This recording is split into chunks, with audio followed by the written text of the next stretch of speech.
Welcome to the Modern Sports Show, home of your college athlete, where we are player-led and player-focused.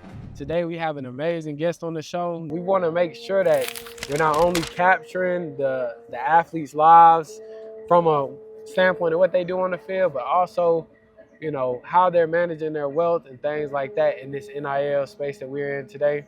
So that's why I deem it very important to have Johnathan Branson of Keller Realty on the show, guys, and just kind of talk through financial literacy in the real estate space, especially in this day and age in college football or college athletics at large. For starters, why is it important for college athletes to start learning about real estate early, even if they're not planning to buy right now? Yeah, so real estate, there's different aspects of it, from learning about it to the education portion of it and actually having your license. But the biggest thing about learning about real estate now is learning for the future, learning, what it takes to purchase a property, financial planning, or even like the educational side of once your career is over as an athlete or you decide to retire, always having that plan B, Right. being on the working side, the side that I'm on, the selling side, having the knowledge and skill of how to start pursuing a career in real estate. For sure. And I mean, I guess this was an even better question to kind of tag on, but when does it make sense for a college athlete to start looking at home ownership? Well, really, when it's the right time for the athlete themselves. And that's kind of a weird response, but you got to take into consideration everything as a whole. Are you going to stay where you're at for a long period of time? Are you looking for investment properties? What's your financial status is the big one, and your credit score. Yeah. So having all those things and looking at them in a big picture and determining, all right, this makes sense for me. Do I want to pay $2,000 a month in rent every month, or do I want that to go towards a mortgage and build an equity in a home that I could later sell? For sure.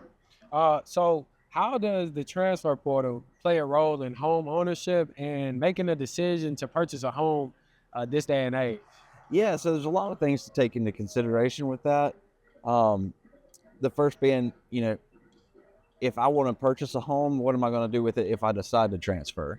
Obviously, is that something that you want to hold on to and chance renting out to your fellow teammates as a investment property or any other students, and have that income coming in, or is it something that you're going to have to do a quick sell? Taking those things when you decide to purchase or transfer, those things into consideration is very important. For sure.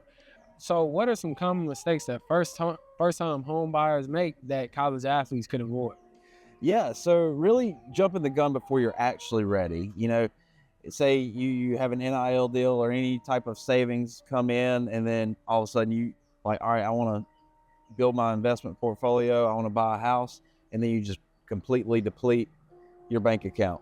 Not having the financial stability to go ahead and purchase that home, or by going ahead and purchasing that home, will be is one of the main factors. Some of the other things is, not being pre-approved by a lender, or have your financial rep have all your money in order to purchase. And then you got to look at credit score. If you have a high credit or low, the higher the better, but your interest rates are lower. But if you have a low credit score, that can affect you on your mortgage rates or any type of loan. Yeah. And with us speaking about credit and things like that, how important is building credit and having a stable financial picture when it comes to qualifying for a mortgage, even with NIL money?